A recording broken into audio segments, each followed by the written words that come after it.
everyone! Have you ever wondered how it is easy for a girl to wear multiple hats every single day? From being a daughter, to a sister, to a mother, to a wife, to a working professional, the world just cannot exist without women. We are so good at multitasking. We wear many hats and we take every role seriously. Acknowledge that. Appreciate yourself. But it can't hurt to have a support system.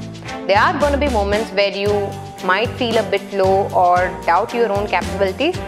So always have someone in life who believes in you, your capabilities and your stamina. It becomes our duty to educate the boys and the men in our life to respect women. And this is not something that happens over a day. It has to become part of your life. But today is the day I want you girls to celebrate yourself, your identity of being Pushpa, Lata, Geeta, whoever you are. It's about being comfortable with who you are and understanding the role that you play. Remember, as Eleanor Roosevelt said, no one can make you feel inferior without your permission.